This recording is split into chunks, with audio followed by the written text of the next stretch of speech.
Good evening, one and all.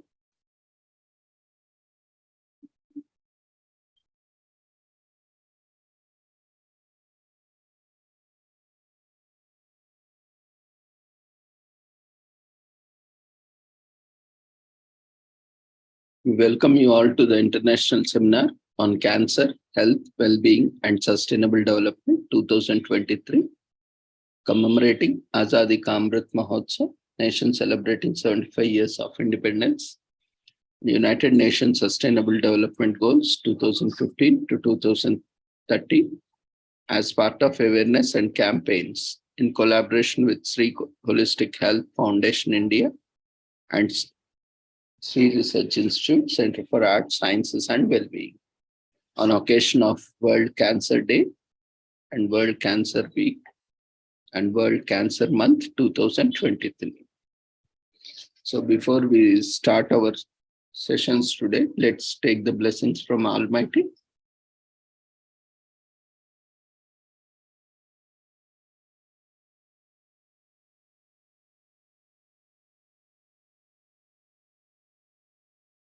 कुरुत्वं कल्याणम् आरोग्यं धनसम्पदः शुभं कुरुत्वं कल्याणम् आरोग्यं धनसम्पदः शत्रुबुद्धिविनाशाय दीपज्योतिर्नमोऽस्तुते दीपज्योतिर्नमोऽस्तुते शुभं कुरुत्वं कल्याणम् आरोग्यं धनसम्पदः शुभं कुरुत्वं कल्याणम् आरोग्यं धनसम्पदः.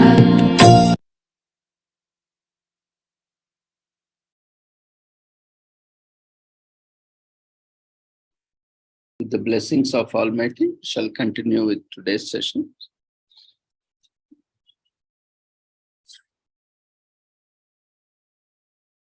Those who have not registered for the international seminar can register with the registration link provided in the chat box. And for those who have already registered, you might have received a confirmation, a copy of your registration form to your email address along with your joining link and various details, including the website from where you can download your certificates and all the instructions.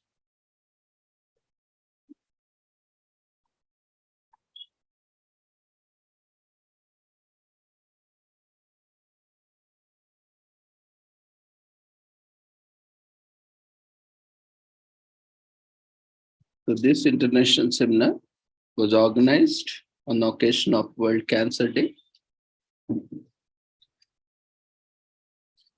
So let's look at various aspects of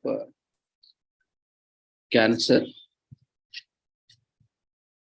We all know cancer is a disease in which some of the body's cells grows uncontrollably and spread to other parts of the body.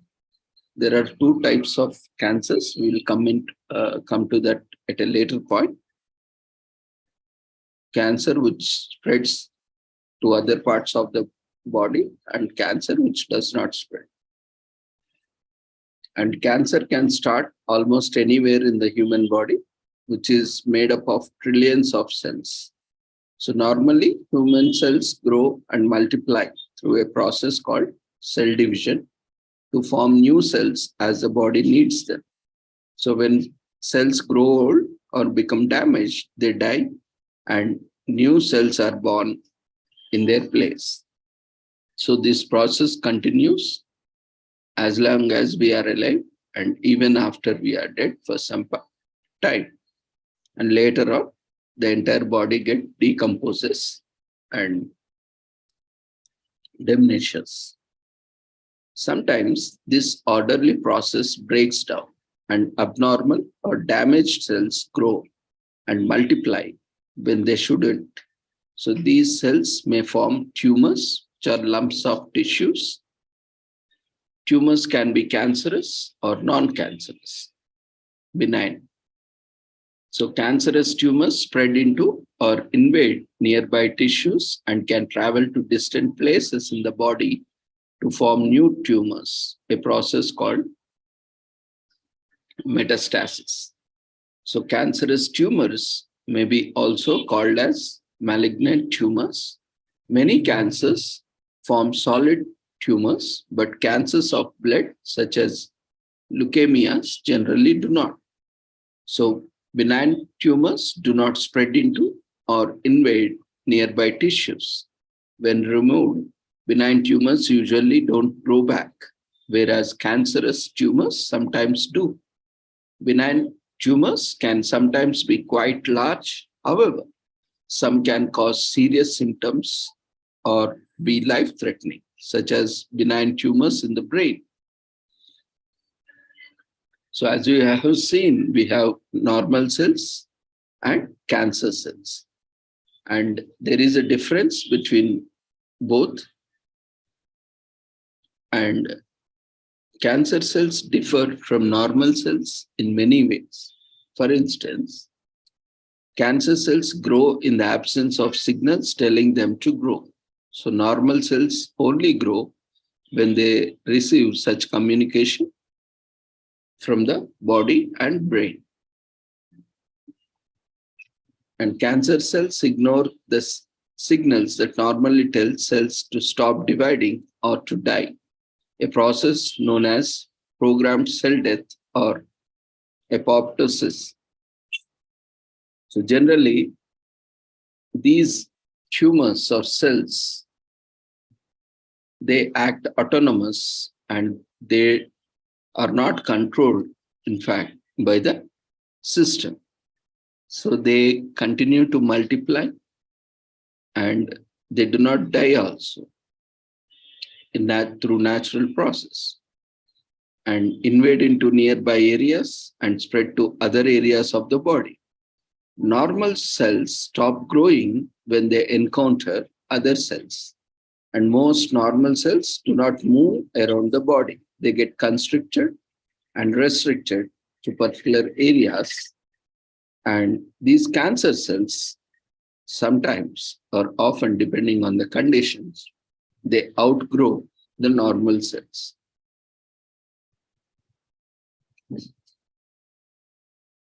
And these blood cells, especially blood vessels, supply tumors with oxygen and nutrients and remove waste products from tumors.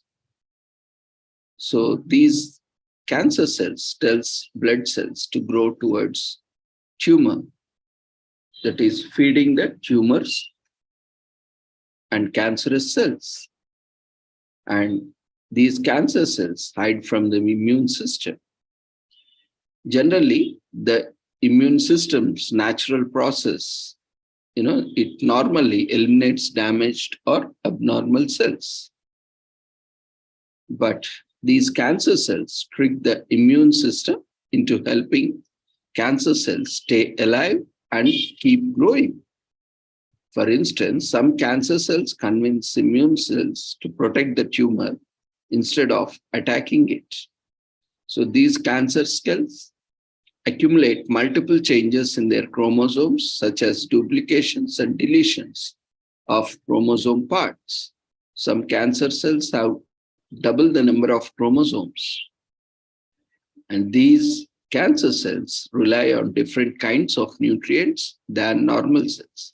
In addition, some cancer cells make energy from nutrients in a different way than most normal cells do. So this lets cancer cells grow more quickly than normal cells. Many times, cancer cells rely so heavily on these abnormal behaviors that they can't survive it without them. Researchers have also taken advantage of this fact and developing therapies that target the abnormal features of the cancer cells. For example, some cancer therapies prevent blood vessels from growing towards tumors, essentially starving the tumor of needed nutrients.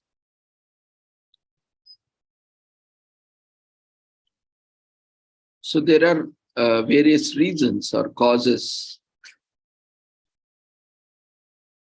why this cancer develops and how this cancer develops. Cancer is a genetic disease that it is caused by changes to genes that control the way our cells function, especially how they grow and divide. These genetic changes that occur, cancer can happen because of various reasons. It may be due to errors that occur as the cells divide and multiply, or because of damage to the DNA caused by harmful substances in the environment, such as chemicals in the tobacco, smoking, alcohol, ultraviolet rays from the sun, and they can also be inherited from our parents through various dominant and recessive genes. The body normally eliminates cells with damaged DNA before they turn cancerous. But the body's ability to do so goes down as we age.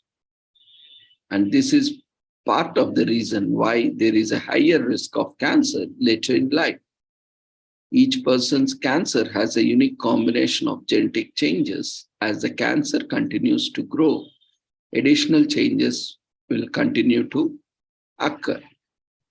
Even with the same tumor, different cells may have different genetic changes.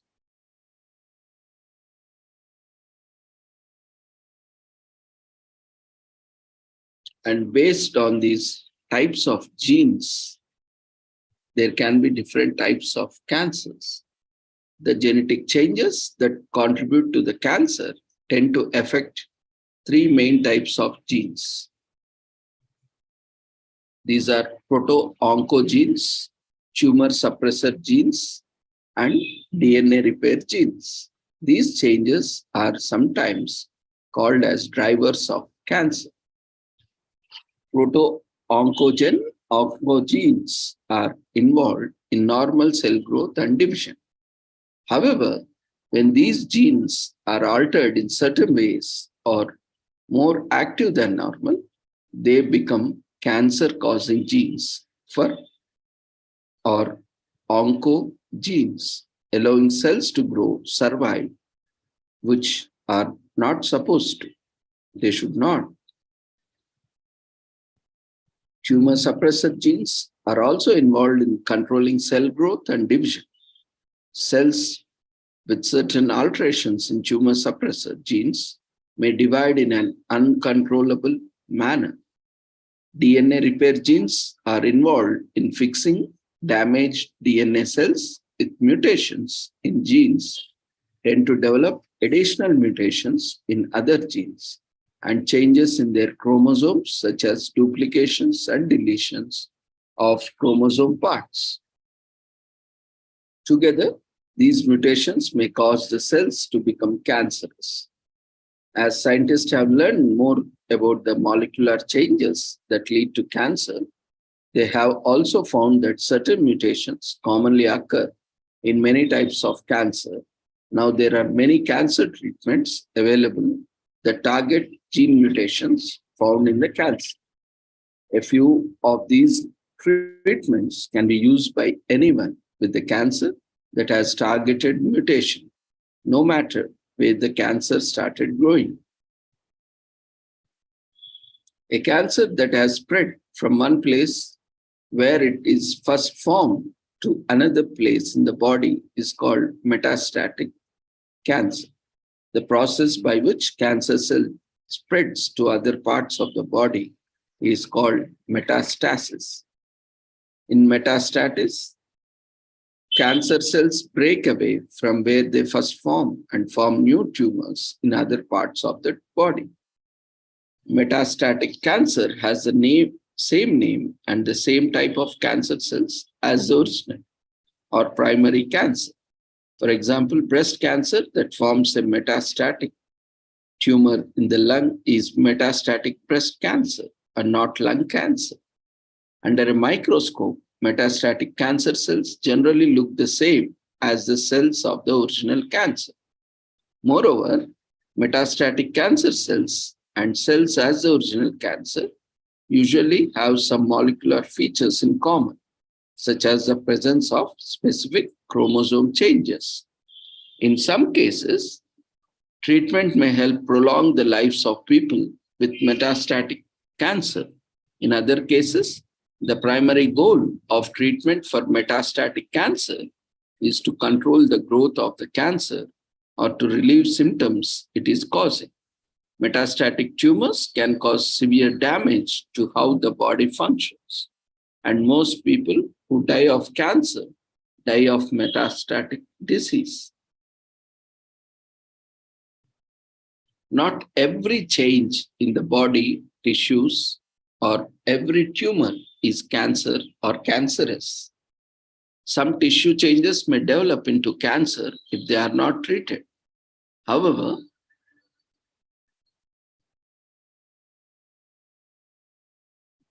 there are some tissue changes that are not cancer, but in some cases are monitored because they could become cancer. Let's look into such few changes, tissue changes that occur in the body. Hyperplasia occurs when cells within a tissue multiply faster than normal and extra cells build up. However, the cells and the way the tissue is organized still look normal under a microscope. Hyperplasia can be caused by several factors or conditions, including chronic irritation. Dysplasia is a more advanced condition than hyperplasia. In dysplasia, there is also a buildup of extra cells, but the cells look abnormal. And there are changes in how the tissue is organized. In general, the more abnormal the cells and tissue look, the greater chance that cancer will form. Some types of dysplasia may need to be monitored or treated, but others do not.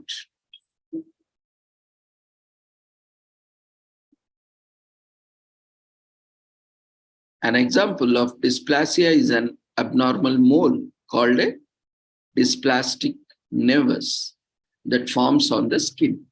A dysplastic nevus can turn into melanoma, although most do not. Carcinoma in situ is an even more advanced condition. Although it is sometimes called stage 0 cancer, it is not cancer because the abnormal cells do not invade nearby tissue the way that cancer cells do. But because some carcinomas in situ may become cancer,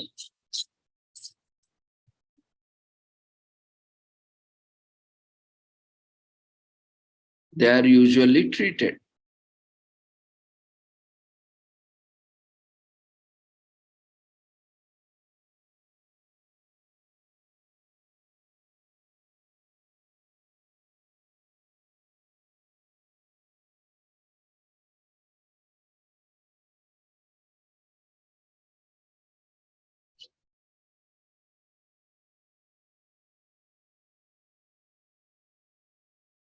So on these basis, there are more than 100 types of cancers that can occur.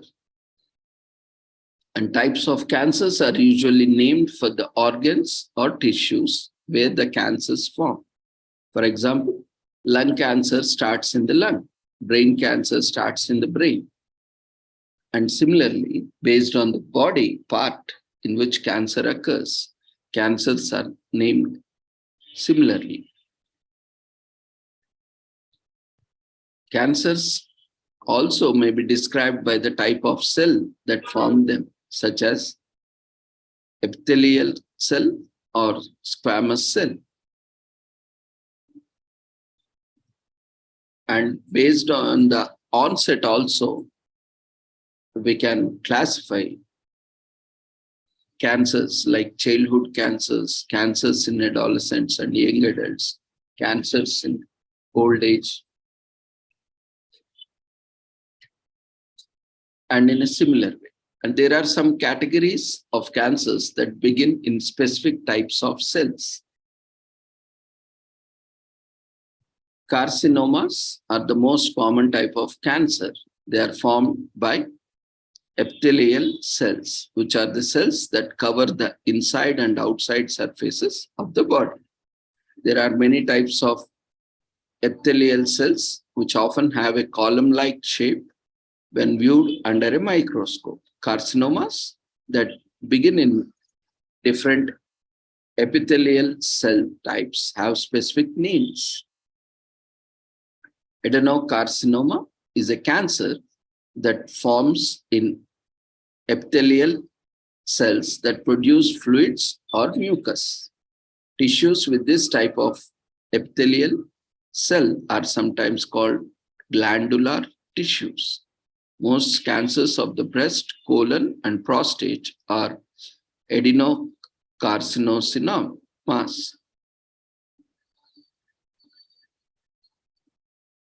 Basal cell carcinoma is a cancer that begins in the lower or basal base layer of the epidermis, which is a person's outer layer of the skin. Squamous cell carcinoma is a cancer that forms in squamous cells, which are epithelial cells that lie just beneath the outer surface of the skin. Squamous cells also line many other organs, including stomach, intestine, lungs, bladder, and kidneys. Squamous cells look flat, like fish scales, when viewed under a microscope. Squamous cells carcinomas are sometimes called epidermoid carcinomas. Transitional cell carcinoma is a cancer that forms in a type of epithelial tissue called transitional epithelium or urothelium. This tissue, which is made up of many layers of epithelial cells that can get bigger and smaller, is found in the linings of the bladder, ureterus, and the part of the kidneys, renal pelvis, and a few other organs. Some cancers of the bladder, ureterus, and kidneys are transitional cell carcinomas. Sarcomas are cancers that form in bone and soft tissues, including muscle, fat, blood cells, lymph cells, and fibrous tissue, such as tendons and ligaments. Osteosarcoma is the common cancer of bone. The most common types of soft tissue sarcoma are leiomyosarcoma, Kaposi sarcoma, malignant fibrous histiocytoma, liposarcoma, and dermatofibrosarcoma protuberans.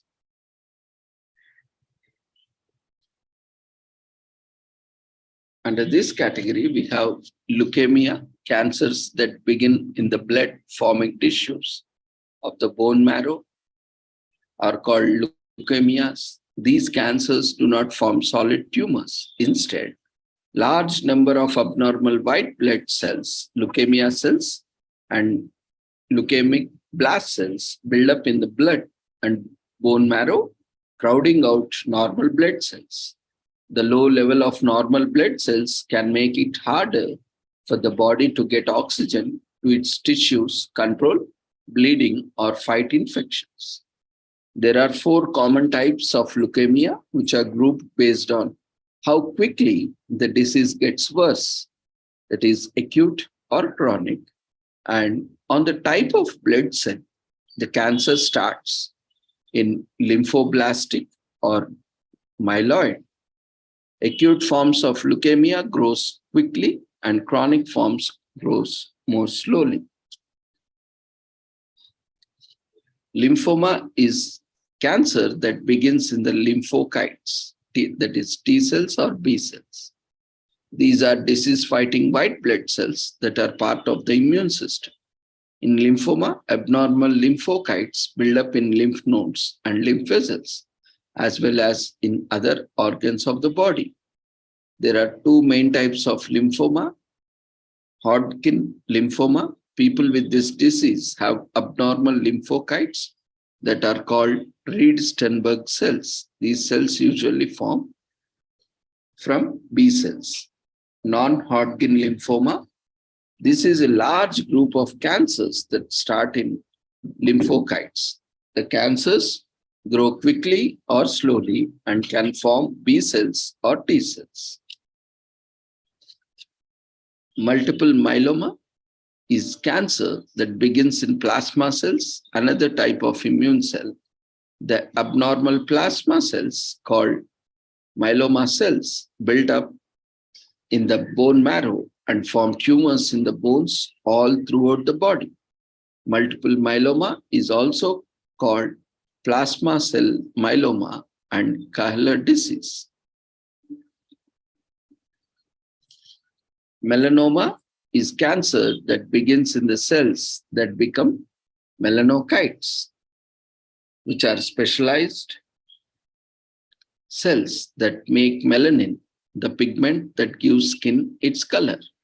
Most melanomas form on the skin, but melanomas can also form in other pigmented tissues such as eye. There are different types of brain and spinal cord tumors. These tumors are named based on the type of the cell in which they are formed and where the tumor first has formed in the central nervous system. For example, an astrocytic tumor begins in the star-shaped brain cells called astrocytes, which help keep nerve cells healthy. Brain tumors can be benign, that is non-cancerous, or malignant, cancerous. And germ cell tumors are also a type of tumor that begins in the cells that gives rise to sperms or eggs. These tumors can occur almost anywhere in the body and can be either benign or malignant.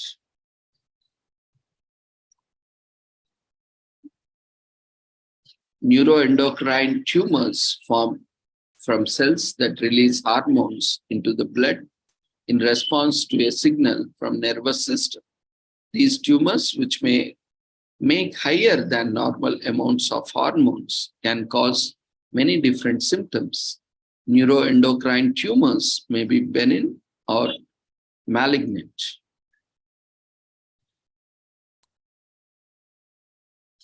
Carcinoid tumors are a type of neuroendocrine tumor.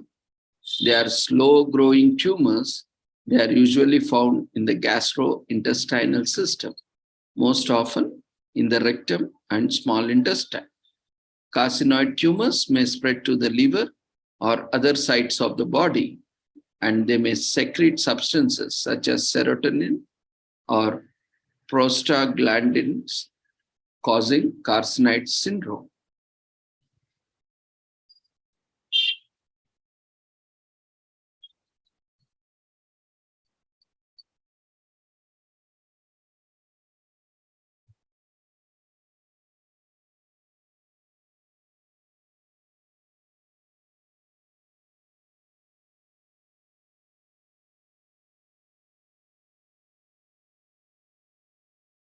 So neuroendocrine tumor is a tumor that forms from cells that release hormones into the blood in response to a signal from nervous system. Neuroendocrine tumors may make higher than normal amounts of hormones, which can cause many different symptoms. These tumors may be benign, that is non-cancerous, or malignant, cancerous. Some examples of neuroendocrine tumors are carcinoid tumors, islet cell tumors, medullary thyroid cancer, pheochromocytomas, neuroendocrine carcinoma of the skin, Merkel cell cancer, small cell lung cancer, and large cell neuroendocrine carcinoma, a rare type of lung cancer.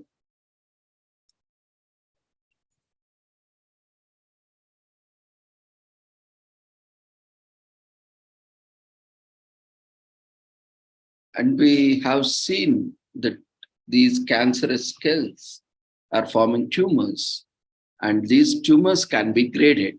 Tumor grade describes how normal or abnormal cancer cells looks under a microscope. The more normal the cells look, the less aggressive the cancer, and the more slowly it grows and spreads. On the other hand, the more abnormal the cells look, the more aggressive the cancer and the faster it is likely to grow and spread. So tumor grade is not the same thing as cancer stage. Both are different. Stage refers to how large a cancer tumor is and how far the cancer has spread. We will come to it later on cancer stages. In most cases, doctors need to study a sample of the tissue from the tumor to decide if it is cancer, and if it is, its grade. They obtain the tissue by doing a biopsy, a procedure in which they remove all or part of the tumor. A specialist called a pathologist determines the grade of your tumor by studying samples from the biopsy under a microscope. The pathologist describes the findings in a pathology report, which also contains other details about your diagnosis. Cells that look more normal might be called well differentiated in the pathology report, and the cells that look less normal might be called poorly differentiated or undifferentiated. Based on these and other features of how cells look under the microscope, the pathologist will assign a number to describe the grade. Different factors are used to decide the grade of different cancers.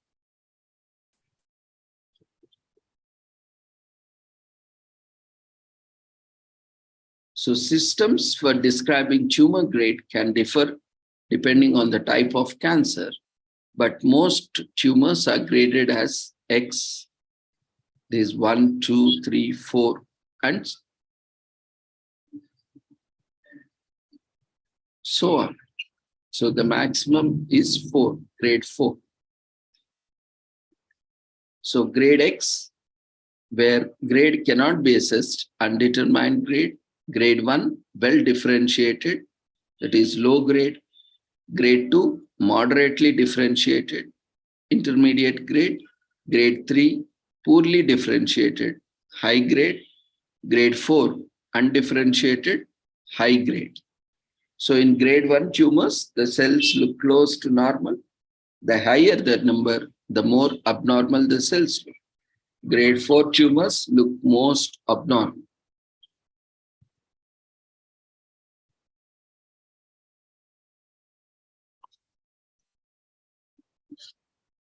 So tumor grade describes how normal or abnormal cells look under a microscope. The higher the grade, the more abnormal the cells look, and the faster it is likely to grow and spread. So your doctor or health professional uses tumor grade and other factors about your cancer to form a treatment plan. In some cases, to estimate your prognosis. Prognosis is an estimate of how the disease will likely go for you. Other factors that go in deciding on a treatment plan include cancer stage, genetic features of the tumor, your age, and your general health. Since a high-grade cancer may grow and spread more quickly, it may require more aggressive treatment right away.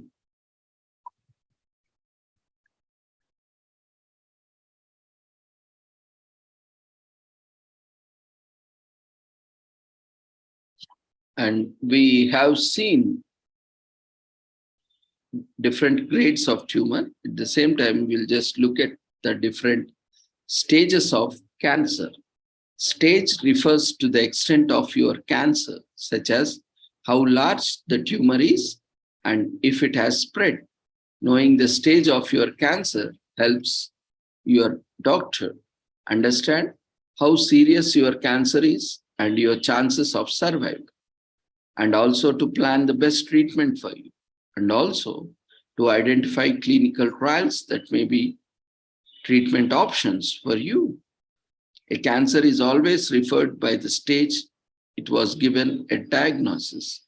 Even if it gets worse or spreads, new information about how a cancer has changed over time is added to the original stage so that the stage doesn't change, even though the cancer might have changed. So, how do we determine these stages? To learn the stage of your disease, your doctor may order X-rays, lab tests, and other tests or procedures. We'll look at these tests at a later time. So systems that describe various stages of cancer as per staging systems. There are many staging systems, such as TNM's staging system, are used for many types of cancers. Others are specific to a particular type of cancer. Most staging systems include information about where the tumor is located in the body, the size of the tumor, whether the cancer has spread to nearby lymph nodes, whether the cancer has spread to different part of the body. The TNM system is most widely used cancer staging system. Most hospitals and medical centers use the TNM system as their main method for cancer reporting. So you are also likely to see your cancer described by this staging system in your pathology report, unless there is a different staging system for your type of cancer.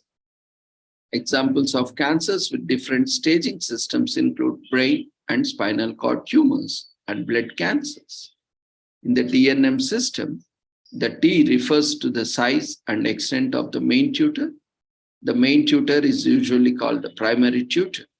The N refers to the number of nearby lymph nodes that have cancer, and the M refers to whether the cancer has metastasized.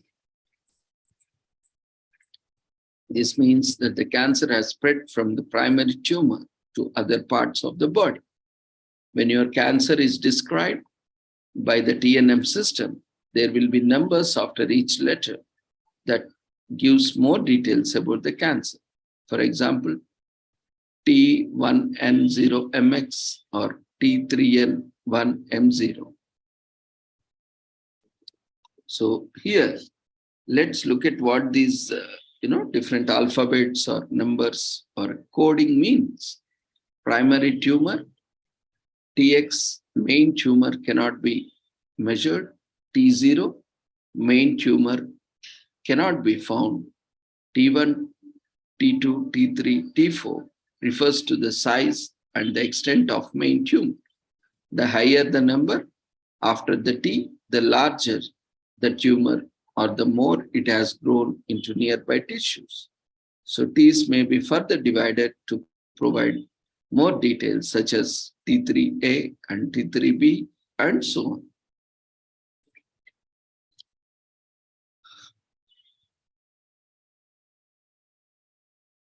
And in the next letter,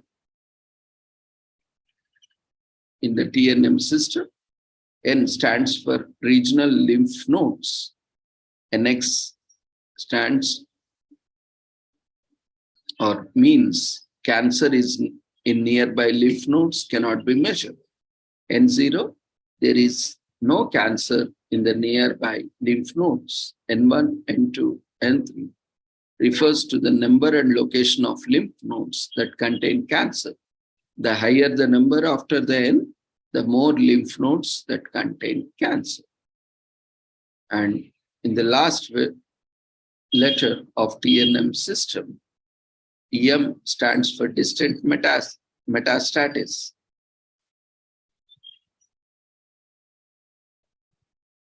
So in that, the following letters and numbers mean MX, metastasis, cannot be measured. M0, cancer has not spread to other parts of the body. M1, cancer has spread to other parts of the body. And there are other ways also to describe stages. The TNM system helps describe cancer in a great detail. But for many cancers, the TNM combinations are grouped into 5 less detailed stages. Stage 0, abnormal cells are present but have not spread to nearby tissue, also called as carcinoma in situ or CAS. CAS is not cancer, but it may become cancer. Stage 1, stage 2, stage 3. Cancer is present.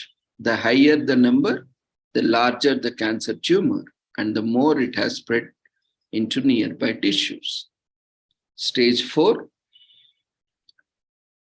the cancer has spread to the distant parts of the body. The higher the number, the more advanced the cancer is. Letters and numbers are often used for the first number to describe the cancer in more detail. For instance, stage 2 prostate cancer may be further divided into 2A, 2B, or 2C. Another staging system that is used for all types of cancerous groups. Cancer into one of 5 main categories.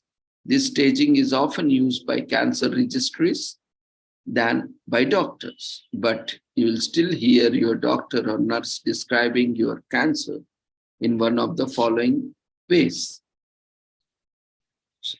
So different stages are in situ, that is, abnormal cells are present but have not spread to nearby tissue. Localized, cancer is limited to the place where it started with no sign that it has spread. Regional, cancer has spread to nearby lymph nodes, tissues, or organs. Distant, cancer has spread to the distant parts of the body. And finally, unknown, there is not enough information to figure out the stage.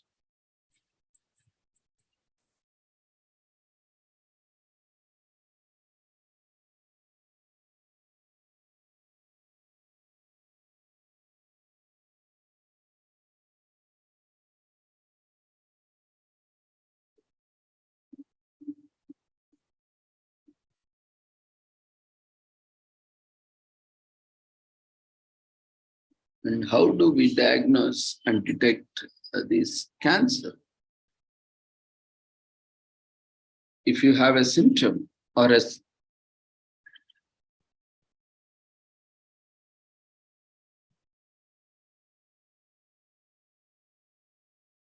screening test result that suggests cancer, your doctor will find out whether it is due to cancer or some other cause. There is no single test that can diagnose cancer. So your doctor or health professional may take your detailed case history and perform a physical exam. They may also order lab tests, imaging tests, scans, or other tests or procedures as may be adequate and applicable. You may also need a biopsy, which is often the only way to tell for sure if you have cancer or not.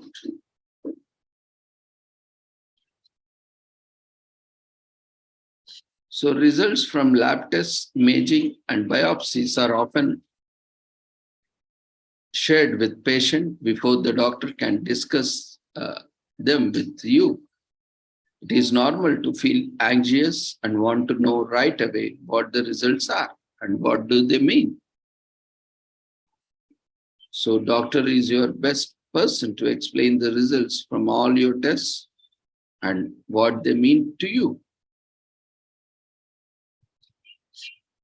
High or low levels of certain substance in your body can be sign of a cancer.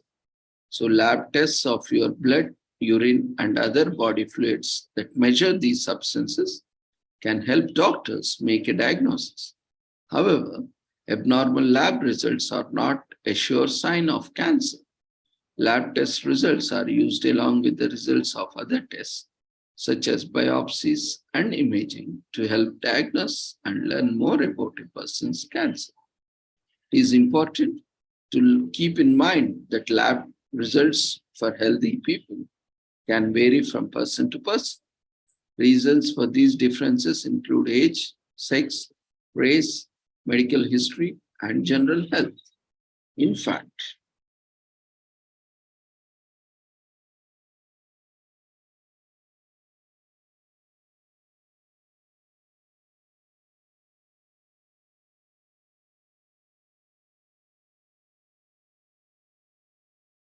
for many tests, it is possible to have normal results even if you have cancer.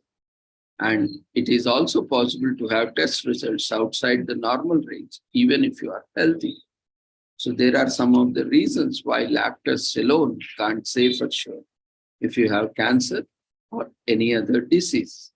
So your doctor is the best person to explain your lab test results and what they mean for you. Some common types of lab tests used to help diagnose cancer are blood chemistry test, complete blood count, cytogenetic analysis, immunophenotyping, liquid biopsy, sputum cytology, tumor marker test, urine analysis, urine cytology are the pathological tests which may be recommended or advised by the doctor or health professional. So blood chemistry test is a test that measures the amount of certain substances that are released into the blood by the organs and tissues of the body. These substances include metabolites, electrolytes, fats, sugars, and proteins, including enzymes.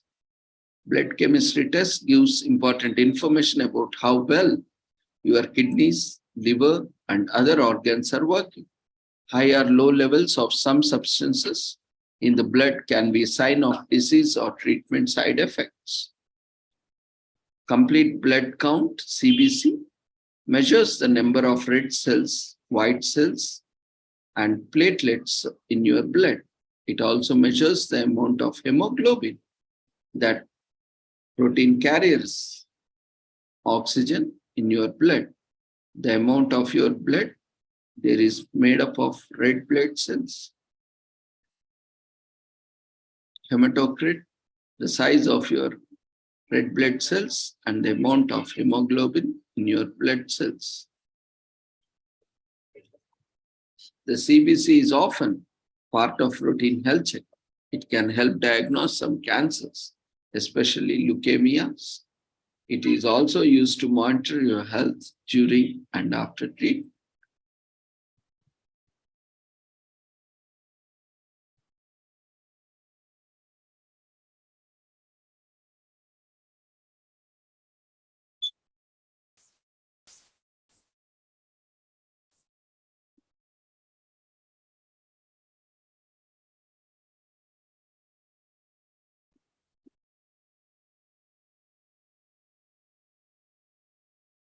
Cytogenetic analysis looks for the changes in chromosomes in samples of tissues, blood, bone marrow, and amniotic fluid.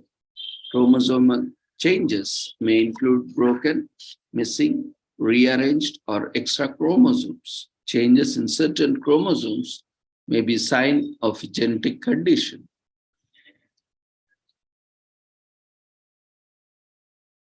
Or some types of cancer. Cytogenetic analysis may be used to help diagnose cancer, plan treatment, or find out how well treatment is working.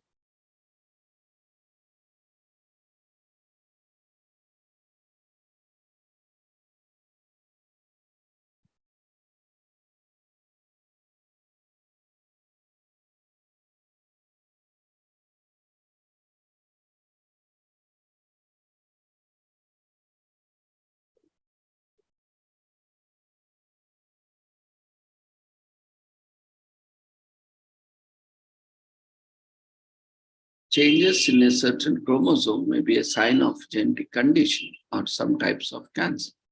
Cytogenetic analysis may be used to help diagnose cancer, plan treatment, or find out how well the treatment is working.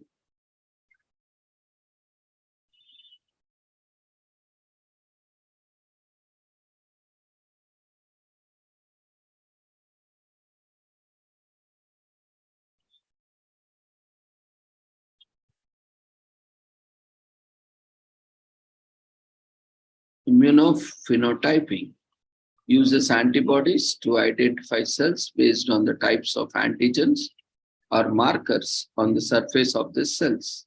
It is most often done on the blood or bone marrow samples, but it may also be done on other blood, body fluids or tissue samples. Immunophenotyping helps diagnose, stage, and monitor blood cancers and other blood streams such as leukemias, lymphomas, myelodysplastic syndromes, and myeloproliferative disorders. Liquid biopsy is a test done on the sample of blood to look for cancerous cells or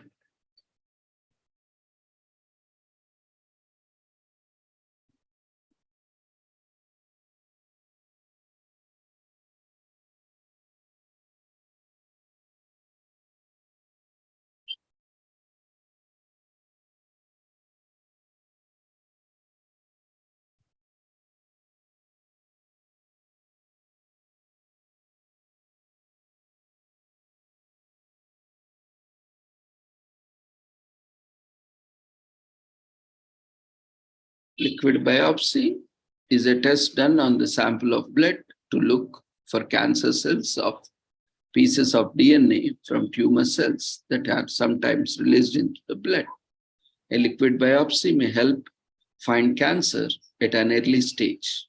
It may be used to help plan treatment or to find out how well treatment is working or if cancer has come back.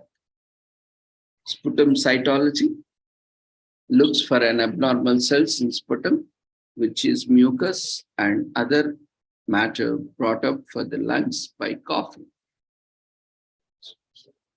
Sputum cytology can help diagnose lung cancer. And tumor marker tests measure substances that are produced by cancer cells or other cells of the body in response to cancer. Most tumor markers are made by both normal cells and cancer cells, but they are protected or produced in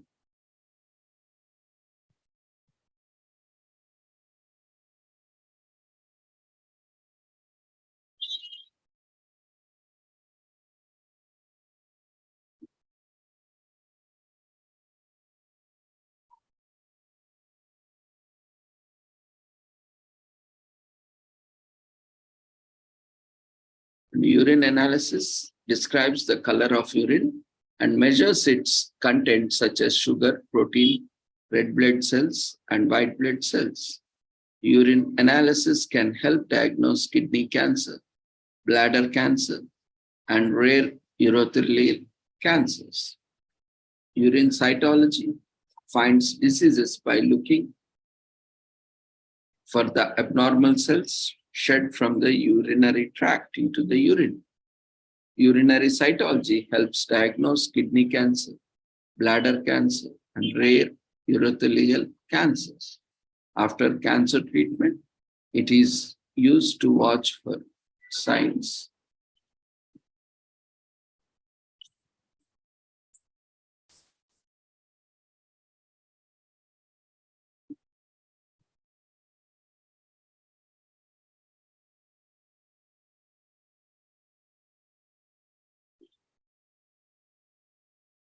Apart from this, there are imaging tests that are used in diagnosing cancers, which create pictures or areas inside your body that can help the doctor see whether a tumor is present or not. So such imaging tests include CT scan, MRI, nuclear scan, bone scan, PET scan, ultrasound, X-rays,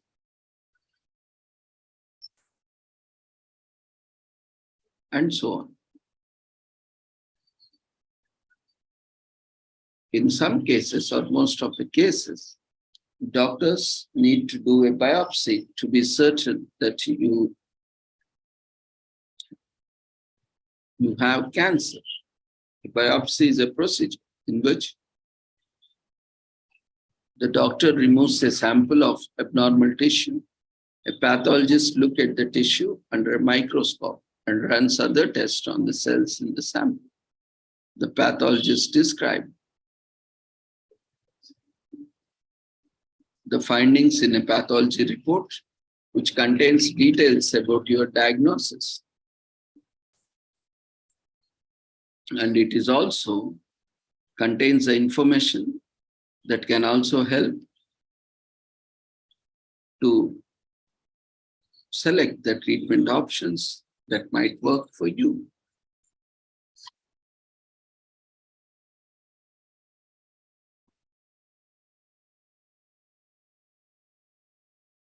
If the biopsy and other tests show that you have cancer, you may have more tests to help your doctor plan treatment. For instance, your doctor may do other tests to figure out if the cancer has spread and how far. This information is important for knowing the stage of the cancer. For some cancers, other pathology studies are to be done to find out grade of the tumor. Other tumors makers are studied to find out the risk group that fall into. So this information is very important for deciding on the best treatment. So your training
there are certain common cancer myths and misconceptions, certain popular ideas about how cancer starts and spreads through, though scientifically wrong, can seem to make sense, especially with those ideas are rooted in old theories. But wrong ideas about cancer can lead to needless worry and even hinder good prevention and treatment decisions. In United States, the likelihood of dying from a cancer has dropped steadily since 1990s. 5-year survival rates for some cancers, such as breast, prostate, and thyroid cancers, now are 90% or better.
So on this World Cancer Day, which is an initiative of UICC, we can unite together in the fight against the global cancer epidemic.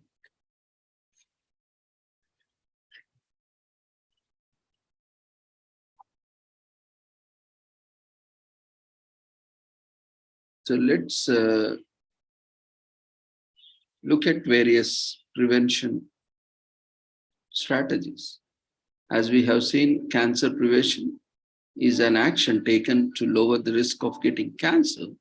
This includes maintaining a healthy lifestyle, avoiding exposure to known cancer-causing substances, and taking medicines or vaccines that can prevent cancer from developing.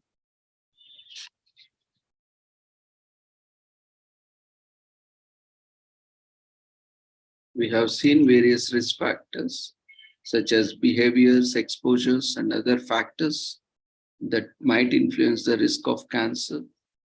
And we have seen how cancer as a genetic disease and how genetic changes that increase the risk of the cancer and also can be prevented.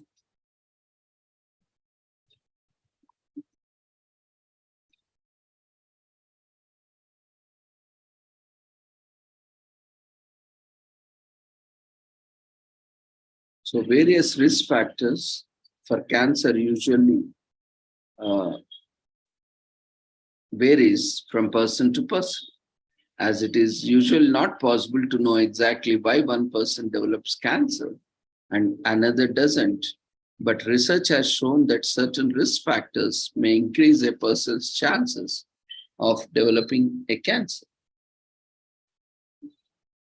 There are also factors that are linked to lower risk of cancer.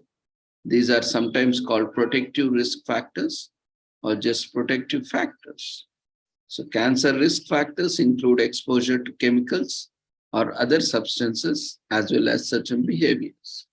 They also include things people cannot control, like age and family history. A family history of certain cancers can be a sign of possible inherited cancer syndrome.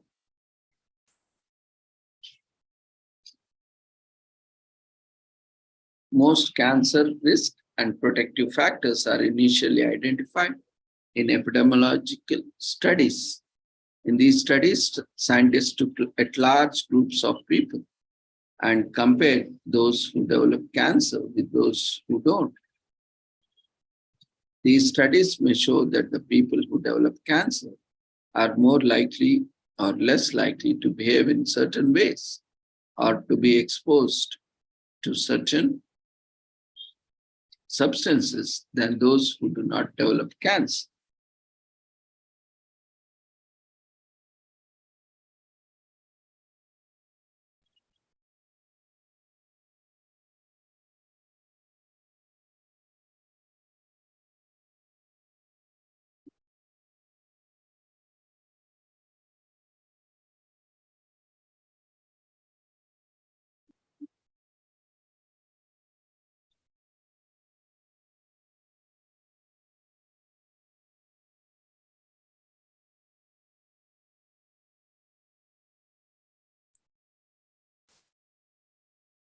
And there are various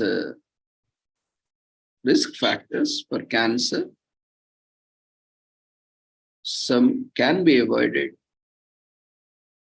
like growing older, which cannot be controlled. So we have both which can be controlled and which cannot be controlled. So limiting our exposure to avoidable risk factors may lower our risk of developing certain cancers. And various factors, as already looked upon, are age, alcohol, cancer-causing substances, chronic inflammation, diet, hormones, immunosuppression, infectious agents, obesity, radiation, sunlight,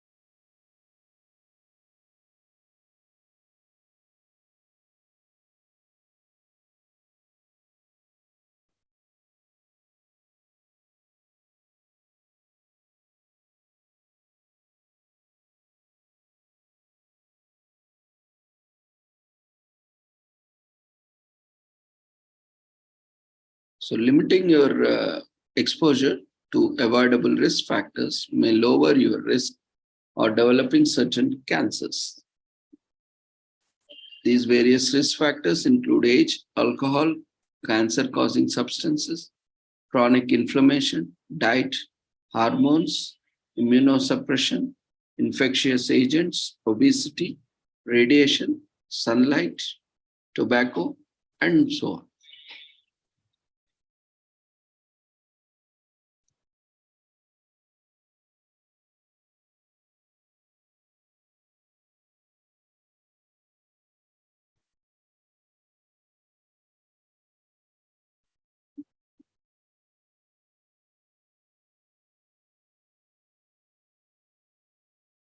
In 2021, nearly 1.9 million people were diagnosed with cancer just in United States, and there are many more across the world.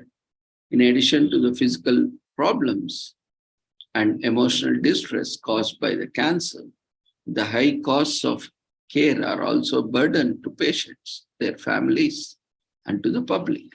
By preventing cancer, the number of new cases of cancer is lowered. Hopefully, this will also reduce the burden of cancer and lower the number of deaths caused by cancer. So cancer is not a single disease, but a group of related diseases. And many things in our games, our lifestyle, our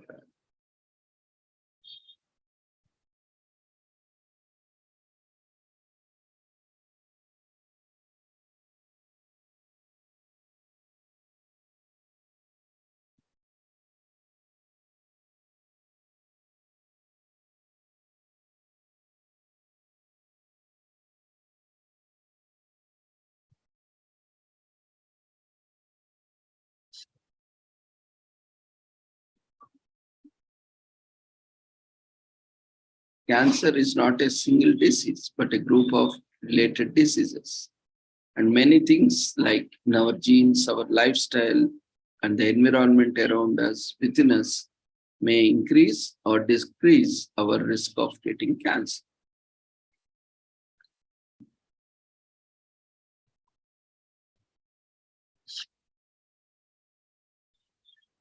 Carcinogenesis. Carcinogenesis is the process in which normal cells turn into cancer cells. It is the series of steps that take place as normal cell becomes a cancerous cell. And cells are the smallest units of the body and they make up the body's tissues. Each cell contains genes that guide the way the body grows, develops, and repairs itself.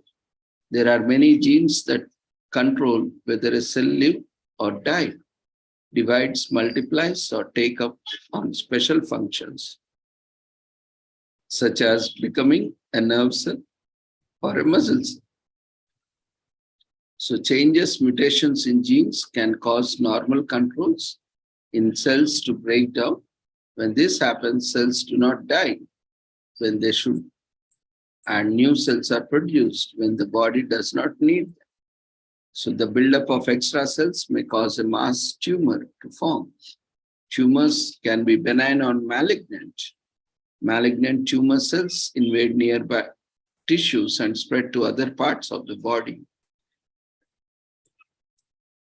So there are various factors or risk factors that are known to increase the risk of cancer. Cigarette smoking, tobacco consumption, infections, radiation, immunosuppressive medicines after organ transplant.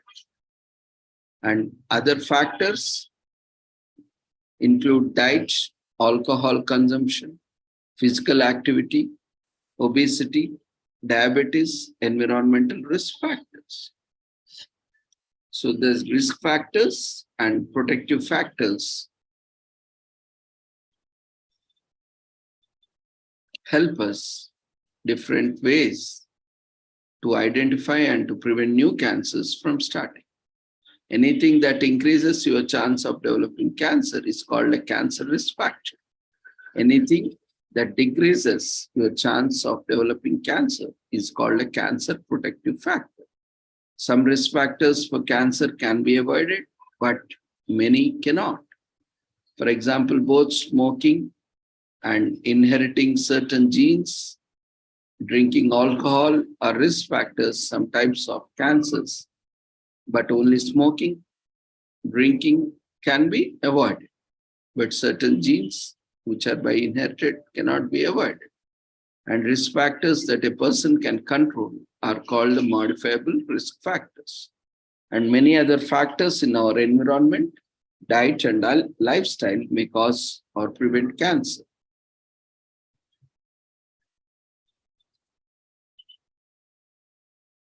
And there are also certain factors like certain sexual behaviors, the use of estrogen, and being exposed to certain substances at work or certain chemicals can also increase the risk of acquiring cancer.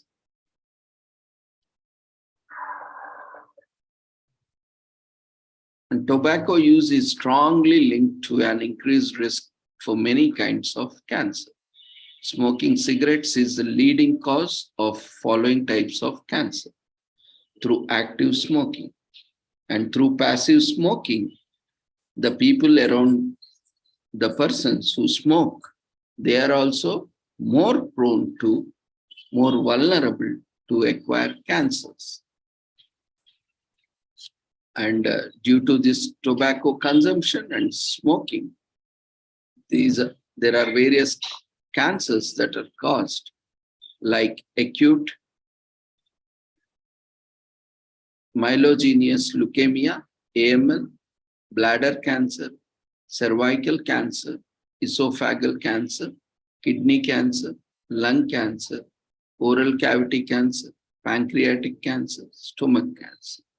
Not smoking or quitting smoking lowers the risk of getting cancer and dying from cancer. Scientists believe that cigarette smoking causes about 30% of all cancer deaths in the US.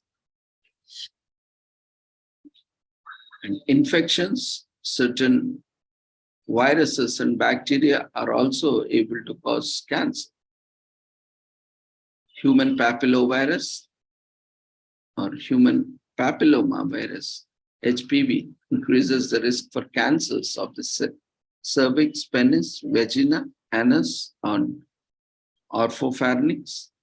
Hepatitis B and hepatitis C viruses increase the risk of liver cancer.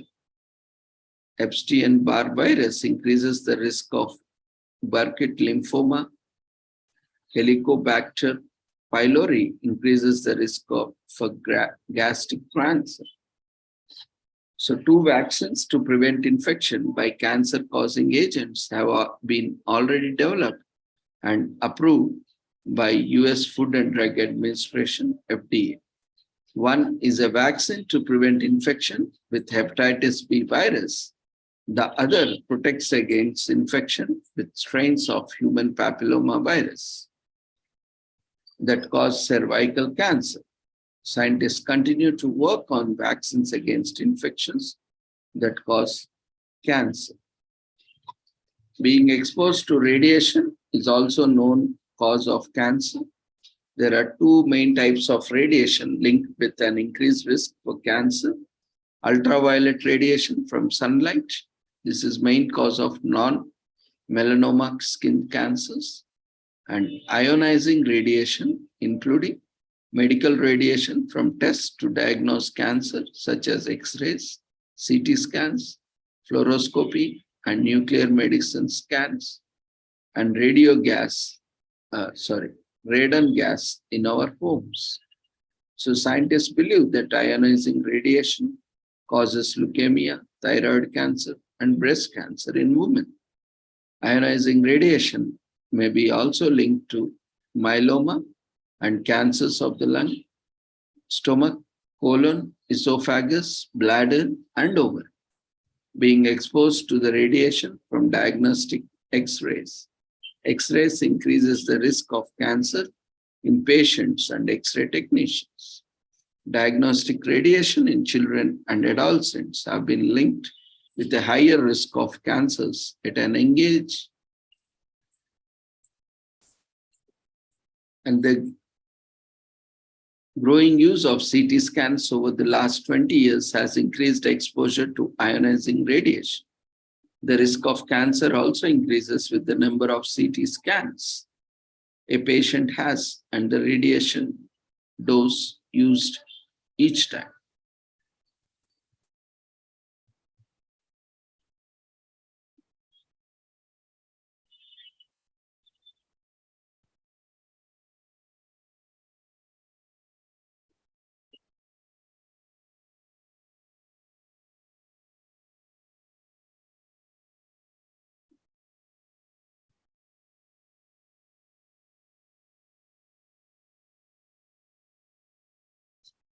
Immunosuppressive medicines after organ transplant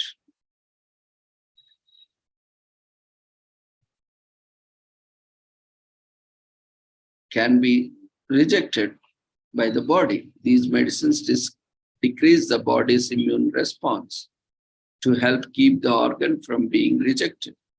Immunosuppressive medicines are linked to an increased risk of cancer because they lower the body's ability to keep cancer from forming. The risk is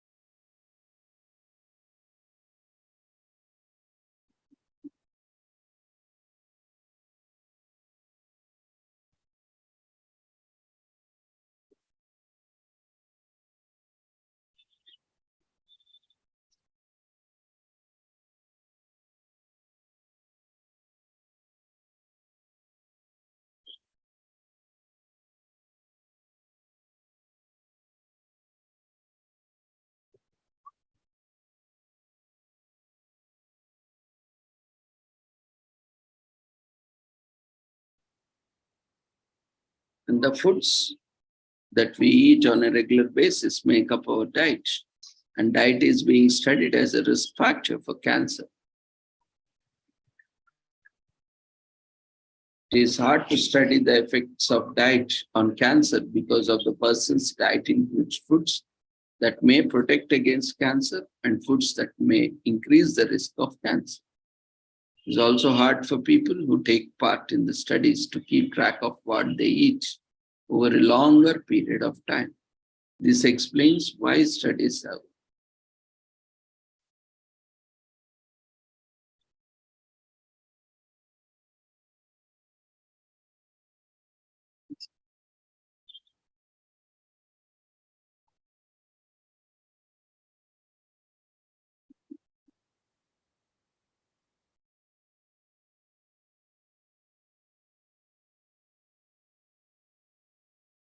It is not known if a diet low in fat and high in fiber, fruits, and vegetable lowers the risk of colorectal cancer. Alcohol is linked to the increased risk of cancers like oral cancer, esophageal cancer, breast cancer, colorectal cancer in men. In some studies shows that physical activity protects against postmenopausal breast cancer and endometrial cancer. So people who are physically active have a lower risk of certain cancers than those who are not. It is not common if physical activity itself is the reason is. For this, obesity is linked to higher risk of the following types of cancer: postmenopausal breast cancer, colorectal cancer, endometrial cancer, esophageal cancer, kidney cancer, pancreatic cancer. Some studies show that obesity is also a risk factor for cancer of gallbladder and liver cancer. It is not known if losing weight lowers the risk of cancers that may have been linked to obesity.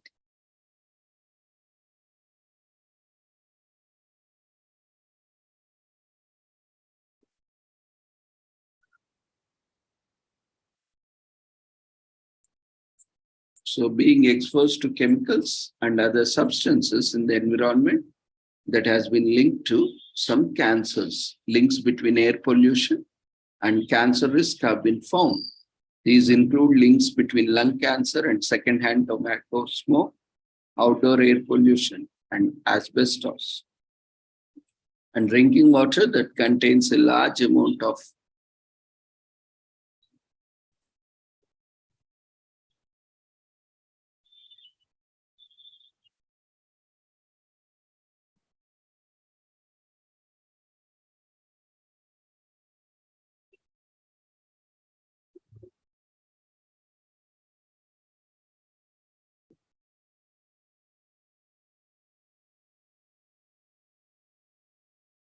there are various other interventions that are known to lower cancer risk.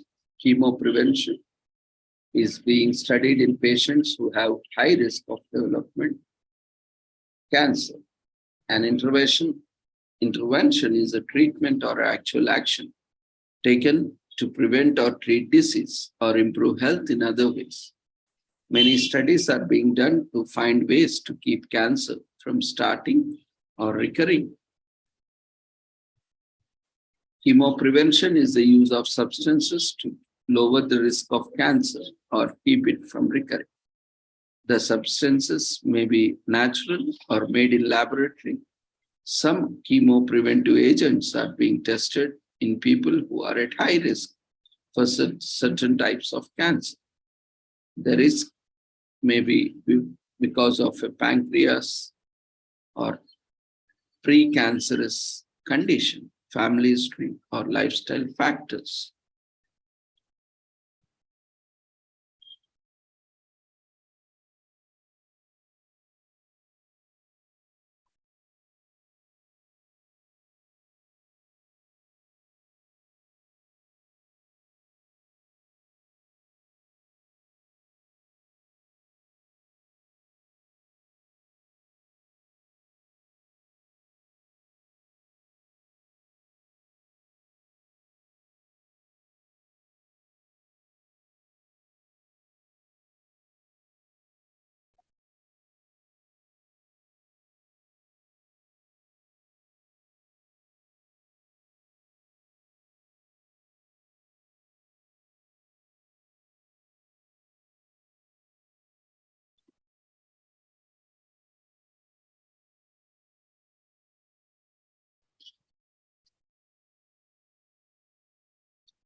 And we have seen different types of cancers, which are common to both the genders, like throat cancer, cancer esophagus cancer, lung cancer, stomach cancer, bowel cancer, bladder cancer, and skin cancer, blood cancer, and various other cancers. And other cancers which are very specific to gender are prostate cancer, testicular cancer for men, And cancer of the uterus or cervix cancer, breast cancer for women.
So with this, we shall conclude today, and tomorrow we will take it up other sessions.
Feedback form has been shared in the form of polls. We request everyone to quickly fill up the feedback form.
If you have any queries, you can share in chat box or raise your hand.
Thank you, friends, for joining us today. See you all tomorrow.